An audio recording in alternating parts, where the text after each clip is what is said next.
Welcome to the Prescription for Career Success podcast. Hello, my name is Dr. Christy Taylor, and I'm very excited to be presenting at this conference, the 33rd International Conference on Learning. Here's a little about my background. I have over 20 years of experience in higher education and human resources, and I currently work as a career and executive coach through my company, Work Solutions. In addition to that, I continue to work as an educator, and I have a full-time role where I work in leadership and organizational development. And so as someone who is passionate about workforce development, this presentation today is going to focus on the core of my research, which is behavior agility. And so the title of this presentation is Behavior Agility as a Core Competence for Workforce Development, Implications for Career Readiness Programs in Higher Education in an Age of Digital Transformation. And the first thing I'm going to do is I'm going to walk you through the roadmap for this presentation. And we're going to take a look at the topics that we're going to cover today.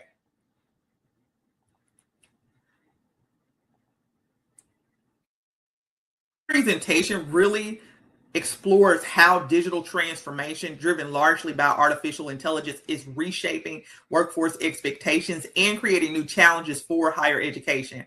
And while employers increasingly seek adaptable, skills-focused graduates, many institutions are still determining how best to prepare students for this evolving labor market. And today I'm going to argue that behavior agility represents an emerging competency that can help bridge the gap between a changing workforce demands and career readiness programming. I'm going to begin by examining current workforce trends and then discuss what the literature tells us, identify an important research gap, and then I'm going to conclude with practical implications for higher education and workforce development. So let's talk about the changing workforce needs. As someone who works with clients every day, who has served as a dean and has really focused on workforce readiness, AI has just added another layer to an already complicated situation, because the future of work is changing and at an unprecedented pace, and AI has really helped to speed that up. Artificial intelligence is accelerating digital transformation across nearly every industry, fundamentally changing how work is performed rather than simply eliminating jobs. And I know that has been a big concern, but more recent research really shows that while the media focuses on the fears of widespread job loss, current research suggests that AI is more likely to reshape existing roles by automating routine tasks and expanding opportunities for higher value human work. And so as a result of that, continuous learning, upskilling, reskilling, these are becoming essential to the workforce expectations, versus rather some of the work that I've done in the past really has focused just using these as opportunities for professional development activities. So now the expectation is for continuous learning, upskilling, and reskilling. And the shifting landscape really creates uncertainty for workers and students alike. But again, making adaptability an increasingly valuable competence, because we know that AI can be used as a tool to automate processes and really make those more routine taskings and improve those workflows in a way that allows for that higher value human work. And so with that, when we look at the expanding landscape, or because the future of work is changing, let's look at what employers are looking for. Let's look at this from their perspective.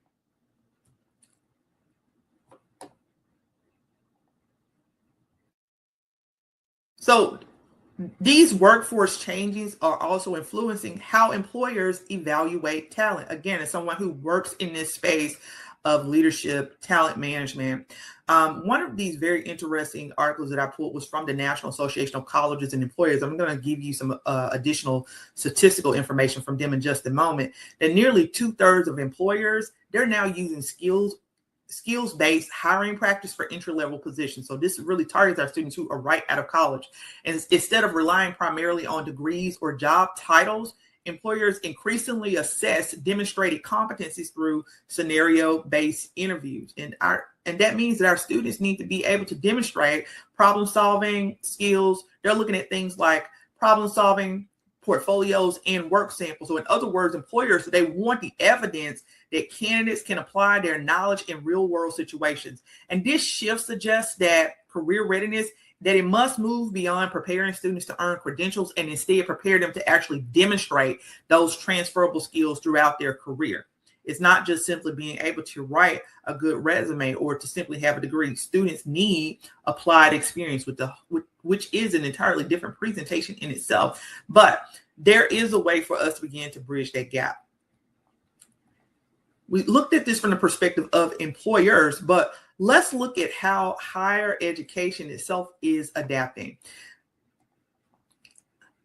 Higher education recognizes these workforce changes, but institutions are adapting alongside their labor market rather than ahead of it, meaning that this is a responsive approach versus being a proactive approach. I'm going to share with you some statistical data from a couple of different research articles. So although we know that higher education institutions are attempting to adapt, in 2025, a 2025 survey conducted by the National Association of Colleges and Employers, or NACE, on utilizing AI in career services advising, 64% of respondents indicated that a lack of staff expertise was a primary barrier.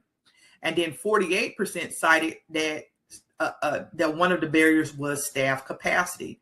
40% cited the ethical implications of using AI, and another 21% felt that the use of AI served to deprofessionalize career service professionals. So when we're looking at it from the perspective of just even in terms of how we as career services professionals support students, the need is there, but there's a skills gap amongst educators and career services professionals who even train students on these tools. Additional concerns were cited from students that in 2025, the State of the Graduate Report released by Handshake, 62% of graduating seniors expressed concerns about the impact of AI technology on their careers. And in response, NACE has provided 3 recommendations for preparing students for an AI economy. And these include transitioning from a focus on job titles to skill narratives, from career plans to adaptive strategies, and to support students with leveraging AI as a tool by becoming more AI literate. So this also means that as part of this transition to AI, we also have to focus on teaching staff members those valuable skills that they can use AI as a tool in the classroom to support their students, but also train students on how to use AI as a tool. But it's going to start with us as educators being able to really understand how to leverage AI as a tool.